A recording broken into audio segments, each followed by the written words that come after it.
a lot of people don't realize is in the 40s, 50s, and 60s, the screwworm caused a lot of ranchers to go out of business. I mean, it ruined a lot of people because the extra labor, the loss of cattle life. Yeah. Back in those days, I sold my first show steer for $380. Cattle weren't worth near what they're worth today. Welcome to the Western Heritage Land and Legacy Podcast. Each week, we'll be bringing a new guest speaker to share insight and knowledge on land management, adding value to your land, and what it truly means to leave a legacy and a heritage for your family. Let's get into it.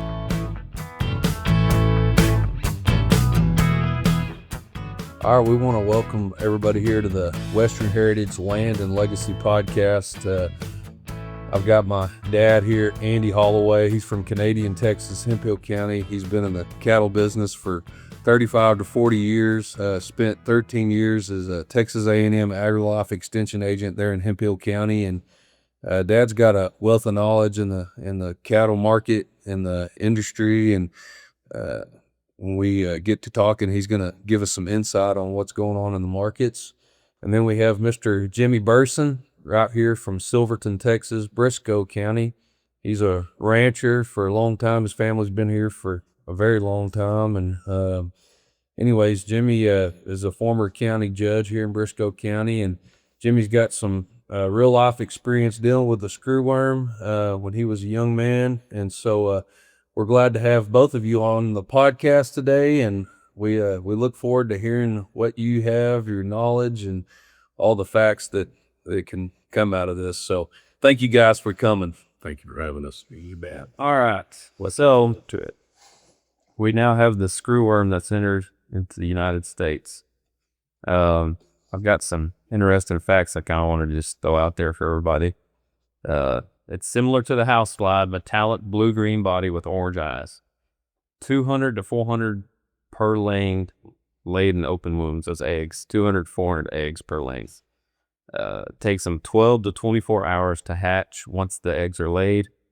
Let's see, the life cycle as short as 20 days in the warm weather. So they don't last too long.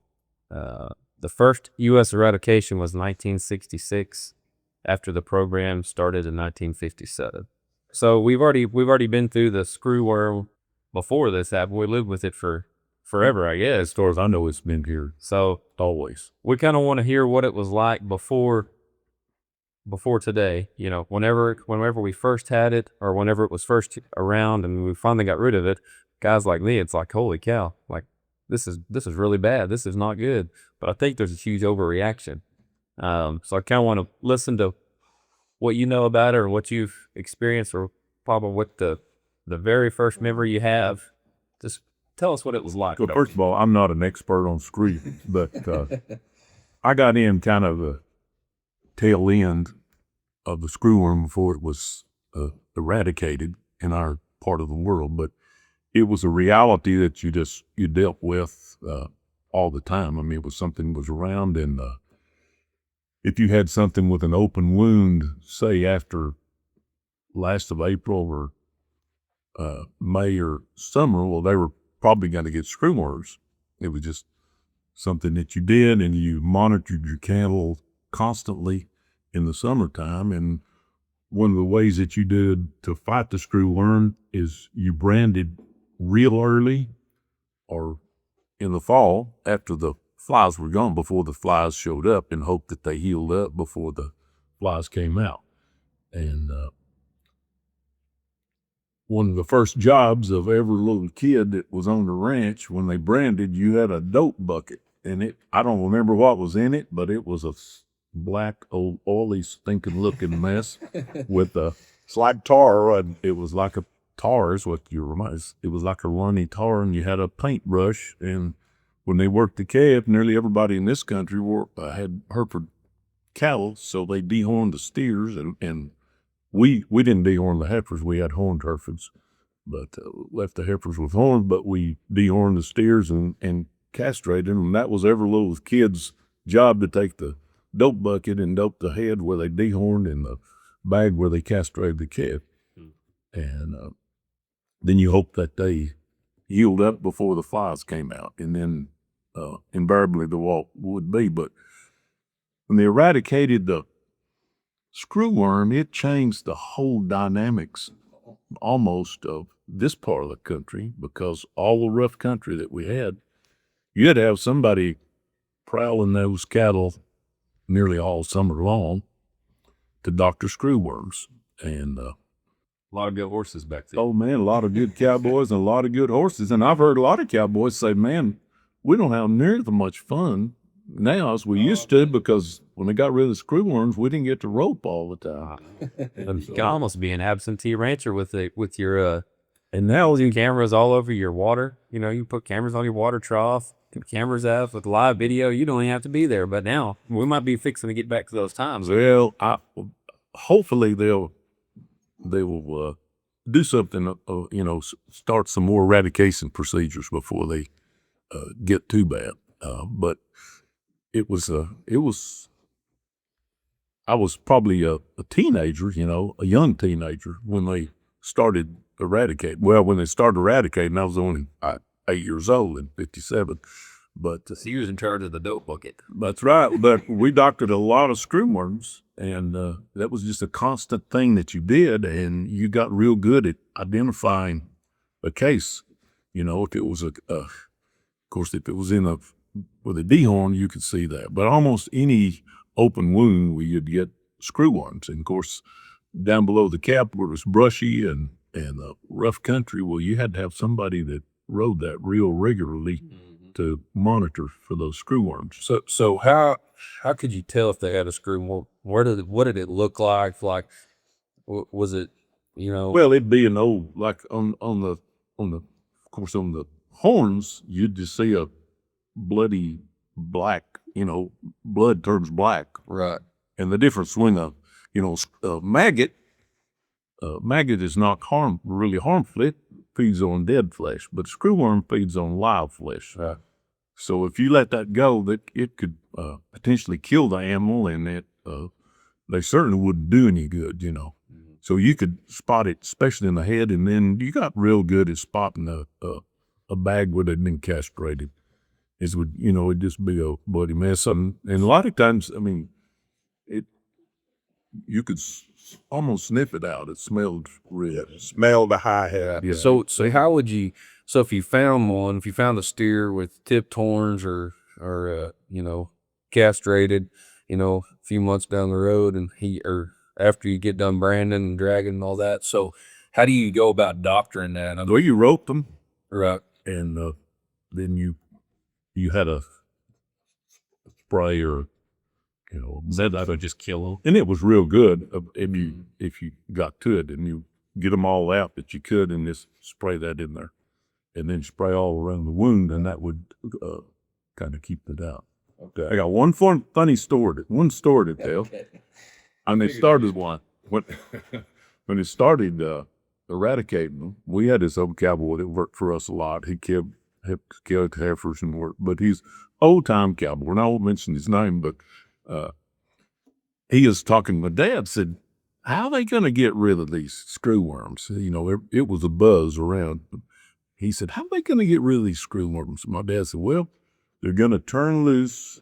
They're going to sterilize a bunch of male flies and turn them loose, and they'll mate with the flies." And he said, "Sterilize them." So what do you mean? He said, "Well, that's kind of like castrating. They're going to sterilize all these flies and turn loose." And his words, not mine. He said, "Well, hell, why don't they just kill them while they got them caught?" Oh, that's going good. Yeah. But the screwworm only mate one time, and that was the success of sterilized flies. Which makes a lot of sense. But Pretty neat. it increased the value of all this rough country tremendously when they got rid of them, because the management costs went way down. So, Jimmy, one thing I'd like to have you speak about is my grandparents' ranch was in Fisher County, and I know the realty company here has listing in Fisher County currently, but we didn't have anything but quail on our ranch when I was growing up, and it was that way when my mother and my uncle were growing up too. Well, now that ranch is covered up in some really outstanding deer, wild hogs, still got the bobwhite quail. It's got turkeys all over it. I think that all that new wildlife came to that country when the screwworm was driven back. I think the word eradicated is not a good word. Yeah. Because we didn't eradicate them. We just drove them to South America is what we did. We control them. Yeah. And the government's been using that word eradicated, and I think that's something we need to talk about, actually. Because we didn't eradicate them. If we had eradicated them, they wouldn't be coming back like they are now. We just drove them further. So that brings a question. So let me finish this, though. That wildlife that we have there now that I'd like you to speak to, I just narrowly know is because the screwworms, they affect any kind of warm-blooded animal, right, including a human or a pet. And I think those deer have come into that country now, and it's one of the best deer hunting regions anywhere in the state because there's no screwworms. So has it helped the wildlife around Briscoe County, and would you agree with that idea? Well, certainly I think it has to. There certainly wasn't immune to it. But the deer, mule deer, we didn't have a lot of deer in this part of the country. They stocked them in 59 after they started the mule deer. That's because they turned them loose out on our place around here, and I guess some other spots too. But I'm sure, the screwworms were really hard on livestock. I mean, on wildlife, because they probably just died instead of getting over it. Yeah. But it just really kind of changed the dynamics of ranching in the rough country down here. And that went on, like I say, till 66 when they. Yeah. But now we can, we've been able to just brand anytime you want to during the summer. But Jimmy, I've got a challenge with that 1966 number. My dad was a county agent as well, and we lived in Oldham County till 1972, and we moved to Moore County. And I remember Moore County being quarantined in the early 70s for screwworms. Mm-hmm. And a lot of times, to use your word, it was just a maggot and it wasn't a screwworm. It's hard to tell the difference. I have to send them to a lab to differentiate between a flesh-eating screwworm or just a dead flesh-eating maggot. They had, and you probably remember these, they had little tubes. Yes. A little cardboard tube, and you took it out. Right. I had a test tube in there, and you were supposed to, when you found a case of worms, whatever it was, you took a few samples and put that and sent it in. Stuck it in the mailbox, and it went in, and they'd let you know if it came back positive or negative. It was either maggots or. And I remember Moore County, which is right north of Amarillo, being quarantined in the 70s for screwworms. And because they found them, well, what was happening is they were shipping Mexican cattle from the border or South Texas cattle to the feed yards or to, grass or wheat pasture cattle. And that's what was bringing those screwworms this far north. Well, a lot of them were false alarms because they were just maggots, but they did have a screwworm outbreak or two. So it wasn't just in 1966 that they were dying here. That there were still thousands of cases in the U.S. in 1972. Yeah, after eradication, it says. Yeah, but I think I guess we put a dent in them maybe. Well, the government would send a plane over, right, and drop millions of these sterile flies when they had an outbreak, and that was what that's how they did control them. Yeah. And why? I just don't understand, if we have all this knowledge, we have all this science behind all this, why have we let it get up here? How has it got here? I don't understand that. Well, we did. Anybody? I don't think, they drove them so far south, but, maybe at our. Well, I read. Just got complacent about it, I think, and. Yeah. Well, we've been seeing, they shut the border down, but we've been seeing, or here in Cape, it's getting closer. It's getting closer. It's getting closer. And then now we're here. It's here. And I don't. So, Casey, what they did was they had these plants that would sterilize these flies. There were plants in South Texas back in the 60s and 70s. And then when they got rid of them and all these quarantines left, they shut down all those plants and they kept a plant or two down in Mexico. And I think there's a plant in Panama or somewhere off down in there. And that was their strategy, was that we got them this far south. They're a long way from us now. We don't need to keep this going again. Right. Well, it's bit them in the butt. Yeah. And the problem I have is the USDA and some of our research universities should have been on top of this a lot better than they've been to prevent what's now happening to happen again. Yeah. Now, we can throw rocks at anybody. We can play the blame game. If you're going to play the blame game, you need to point 10 fingers at yourself first. But we spend millions, if not billions of dollars in our federal government for these kind of things to be kept up with and to research and to prevent. The same thing is with the CDC as it regards diseases that humans, we went through COVID. That was all kind of a messed up deal. Yeah.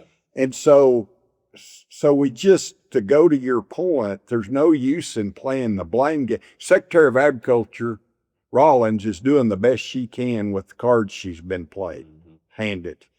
But we need to learn from this situation. And when your little boys get to be ranchers someday, this doesn't need to happen again. Yeah. Yeah. And I'm sure that's what was said, I think we probably become kind of complacent, out of sight, out of mind if we don't. And also maybe our neighbors to the south have not been, they're not quite as on top of things as they ought to be. They ought to be. Right. I heard, I think it was an article that I read earlier this week, but that when Biden was in administration, we had all this influx of people coming from South America, that helped kind of drive some of this maybe a little bit. So even on the human side of things, now I don't know if that's true or not, if that did kind of push the screwworm back up this way, but like you alluded to,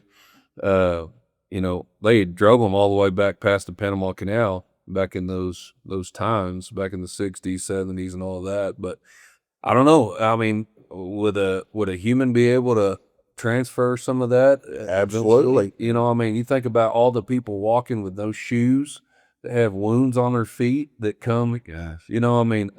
That's hundreds of miles for. Didn't help any. No, it sure didn't help any, and we just let them all over here. And we're not making this a political deal, but I can't help but think that some of that has, Well, and it's not just screwworms. We're talking about screwworms, but it's a lot of different diseases that those people have not been inoculated or vaccinated for, like we have in this country. They brought a lot of that stuff with them.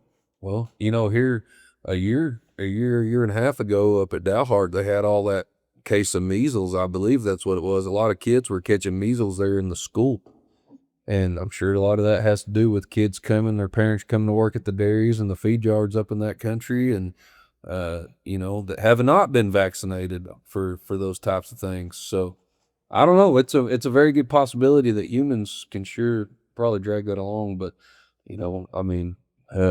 well, there was a case in 2025, August 2025. The U.S. confirmed the first ever human case of screwworm, a traveler returning from abroad.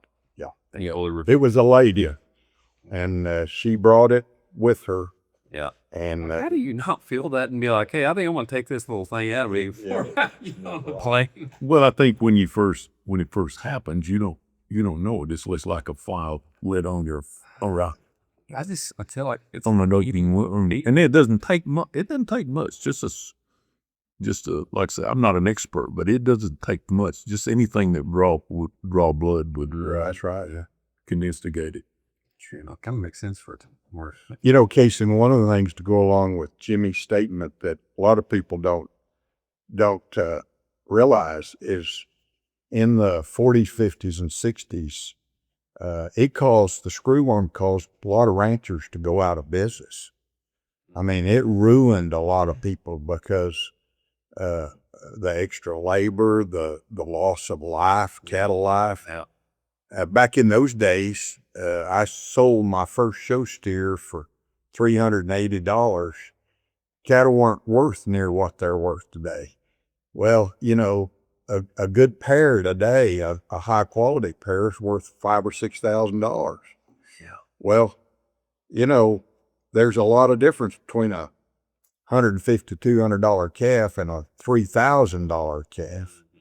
And so we've got to do all kinds of things. And one of the things that we're blessed with technology today is we got some things like Dectomex, like Ivamex, that will help, not prevent, but treat these screwworms. In fact, I think I recently read that Ivamex treatment good for about 14 days. So if you got, And that's not a preventative, though. it's not a preventative, but it would kill a screwworm fly. So if they had screwworms, you run it through your chute, you spray them with ivermectin, and then they're And that's injectable too. You can do the injectable. Exactly. And Dectomex is one of those. In fact, the USDA has just recently approved Dectomex to be used in an emergency situation just for the treatment of screwworms. Yeah. So and that wasn't around, I guess, back no, the first. Jimmy and his dad didn't have that back in that day and time. And another thing, and I don't have scientific evidence, I think it's just common sense, but we've got fly tags now to help prevent horn flies. And you have to believe that has an effect too. Better not have anything. Exactly. So there's a lot of things we have today that back in those days they didn't have in the way of technology. So I personally don't think it's going to be as big an issue as it was back in those days. Right. But here's the problem with it. It's perception. Canada's already come out and said, we're not going to accept any cattle out of Texas. There you go. Well, we don't ship cattle to Canada from Texas to begin with, but just the perception of that might cause Montana to say, well, we're not going to take Texas cattle, or Iowa to say, we're not going to take Texas cattle. Right.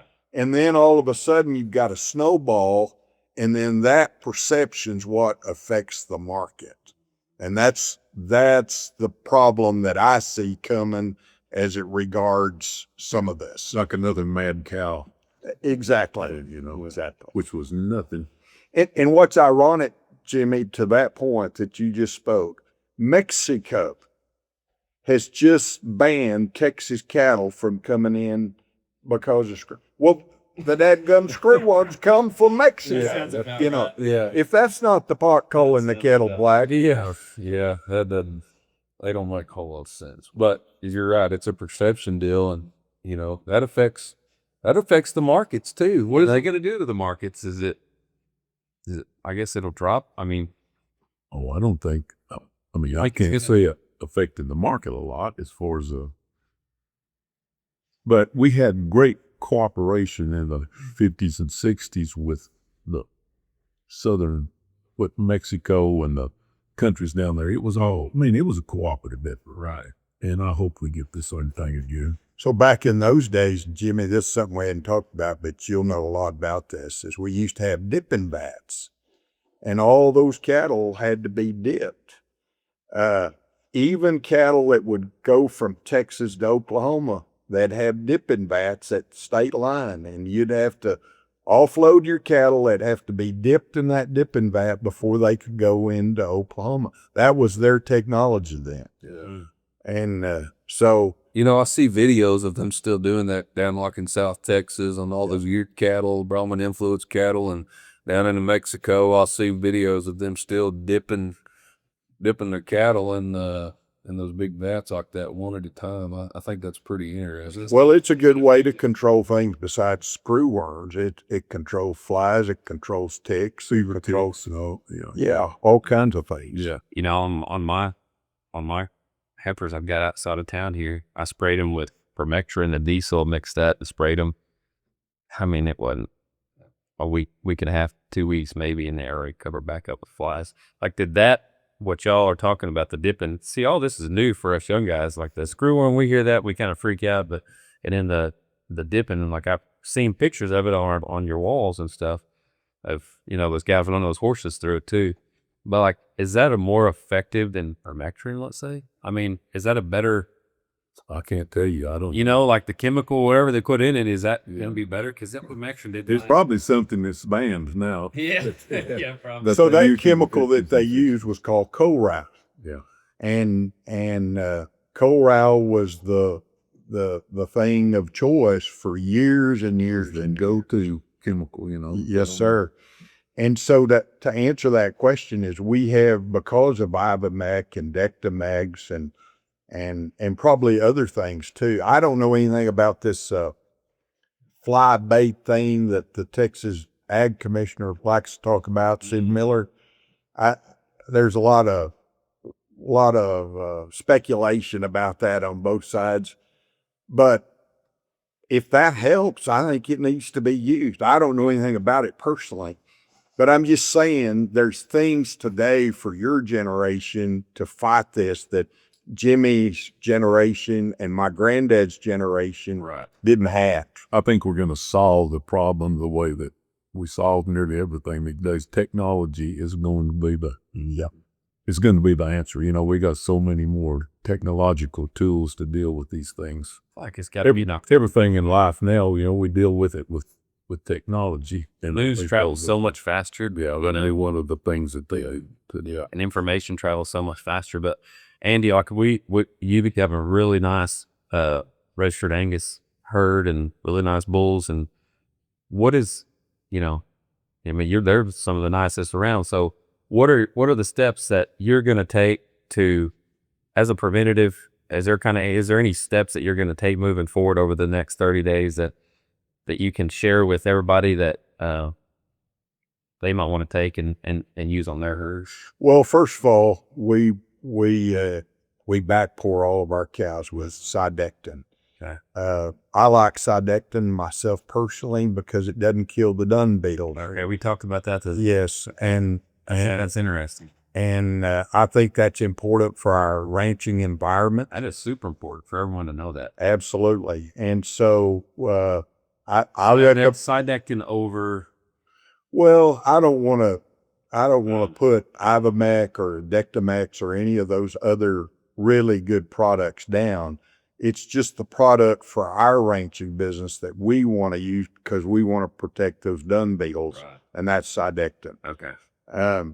So to answer that question, we've fly tagged all of our cows. Okay. I think that's important. This is an interesting thing. We're feeding garlic in our mineral right now, and garlic is a natural found preventative for fly control. And so that's something. keeps a lot of things away. Yeah, it does. Yeah, that's it. Keeps the vampires away. You gotta keep your bulls away too. You better watch that. That's right. So you know, that's just a little thing that we're doing in our mineral.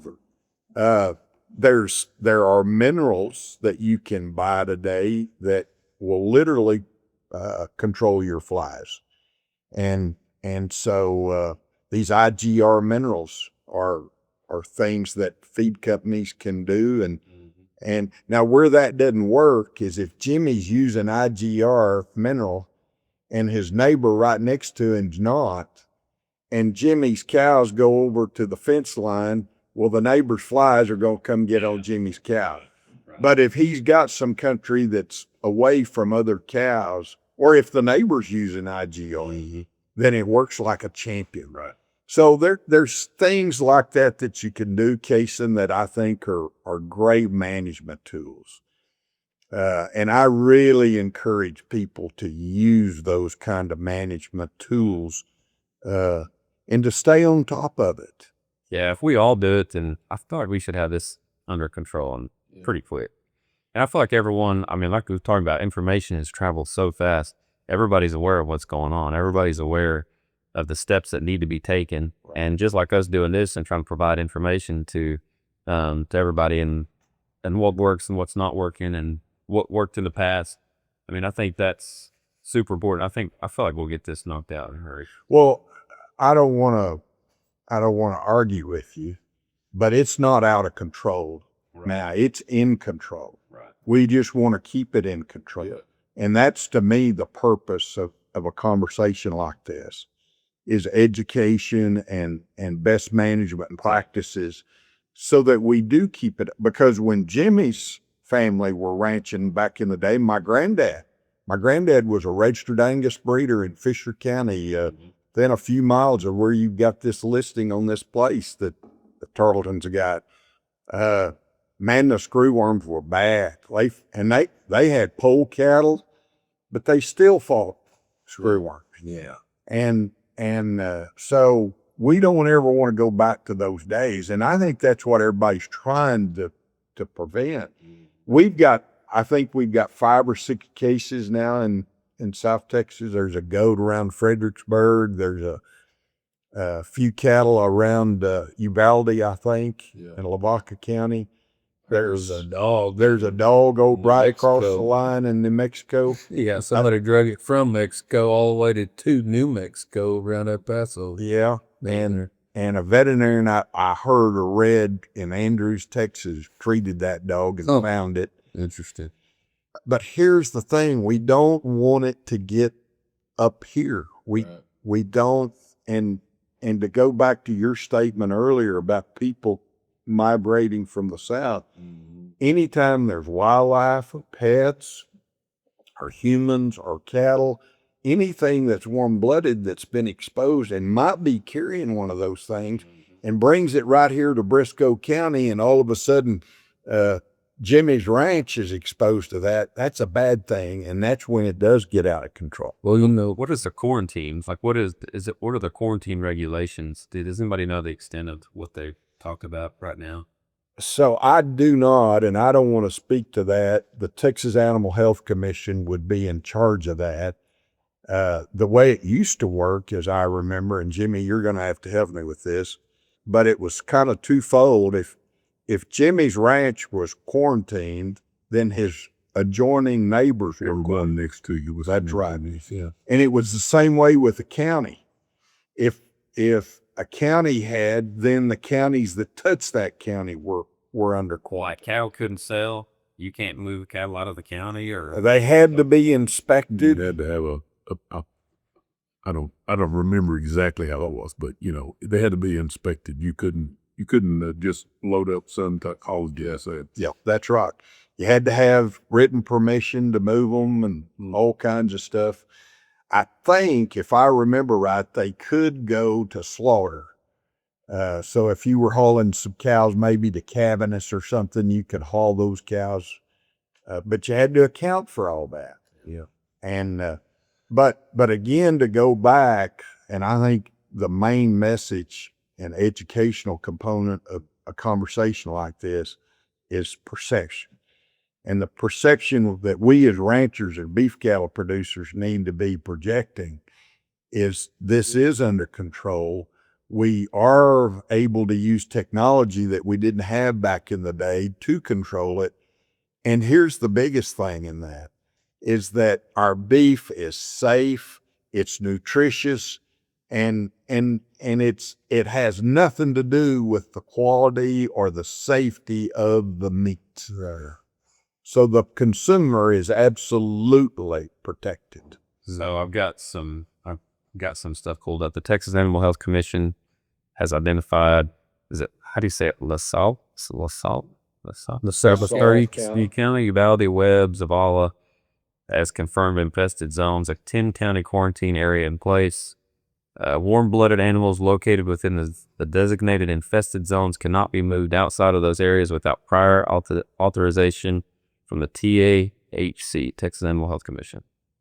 So Same kind of rules. same kind of So that kind of stuff. All warm-blooded animals in a zone may not move out of the zone without prior authorization. Well, they keep telling And so that's what they got right now. that's horses, As dogs, that's dogs. not an animal. You know, that would be wildlife that were captured and maybe under high fence that can't be moved. I mean, that's a whole other. Yeah. They should have over high fence animals. Yep. Look at smokes. Yeah, think about all those $1 million bucks they got out on some of that Oh yeah. South Texas country high fenced. I mean, that's going to affect their industry too if it gets out of hand. Yeah, that's- everybody better be on gear. And Well, I have confidence that we're gonna be able to keep it confined to a small area till they get those depth lists, and I think we're gonna have the cooperation of the government and hopefully Mexico and the rest of the countries down that way, because they got to be infected. Oh yeah. Oh, They gotta be pretty bad. Yeah. So what's happening, as I understand, is the USDA is building this multi-million-dollar huge sterile fly production plant somewhere down on the border, close to the border in Texas. And anyway, but it's about a year away from what I understand being available to start producing sterile flies. Well, Everybody, once that happens, they're going to have millions and millions of flies to spread around. So it's the time between now and then. are there any plants now in operation? There is, I think, in Panama or down way off down in Mexico somewhere. But that's their problem, Jimmy. They don't have enough capacity from the current plants to cover the area they need to. Some of those countries don't do the job that we do either, I try not at all. So here's some. I don't know. Boy, everything you read on the internet, but it says what's happening now. There's sterile fly dispersal began June 4th with 2 million sterile screwworm flies released twice weekly by air, supplemented by 4 million per week deployed via 24-gram release chambers in and around the detection zone. So I guess they already released this. So supposedly, they might want us to think they're releasing them, but who knows? I mean, truly they are. What do they? So Dad, we kind of alluded to the market deal. You're trading a lot on cattle and corn and different commodities. So through all of your trading, what have you seen with the cattle market going on right now with all this? I mean, like, how is it affecting the market? I know we're at record highs right now, I mean, my goodness, compared to 3 or 4 years ago, I mean, the cattle market's out of sight. I mean, I don't think we've ever seen this. Maybe 2014, somewhere in there, the cattle market kind of spiked up and then it just kind of went right back down. But, I mean, this has got to affect the feeder market. I mean, with this screwworm deal, with us closing the border at Mexico, Lubbock feeders down here, I'd say probably 80 to 90% of their cattle came straight from Mexico, and they didn't have any cattle to fill that feed yard up, and they shut her down. Close the gates. Close the gates, So I mean, there's a lot of, effect to all this. I'm sure there's feed yards up here in the North Panhandle that have. If they've been affected before it even entered the U.S., but Yeah, kind of just put that in the back of our mind whenever the things stop. a lot of our beef, some of our beef comes from Mexico. We buy our, live animal, and they ship them over here and we feed them out. So I mean, how's that affect? I mean, the price and all of that. How's that affecting the screwworm deal? Going to affect all of that? You think? Well, there's about 1.2 million head of cattle that come from Mexico annually to the U.S. to be part of our beef cattle production facilities and then into our meat supply. And here's the thing, a lot of people don't realize, we don't produce enough to feed ourselves. So we depend on those imports from Mexico to go in, particularly for hamburgers, for ground beef. Now, the Mexican cattle have really improved in quality over the decades of time. And so they're way better cattle than just hamburger cattle. They're still a commodity type cattle, but there's choice steaks that come out of those cattle too. And some of that has to do with not only the genetics that they've improved, but our cattle feeding methods and management that we've improved. But to answer your question, it's had no effect at all on the market so far. In fact, the effect is that shutting the border has affected the market by making it going up. Yeah. Because we've got less numbers. And, you know, I mean, it's just purely speculation when the border will ever be open. But this situation we're talking about exasperates the situation, and who knows how long it's going to be before they. And it's my understanding, and this is not something I have hard evidence of, but I understand that Mexico is building feed yards and packing plants, and, you know, they're kind of gearing up. Maybe if the border ever opens up again, we may not get the cattle that we used to get in the future. So that has a market effect. But currently we are trading, I mean, we're trading close to that record fat cattle price.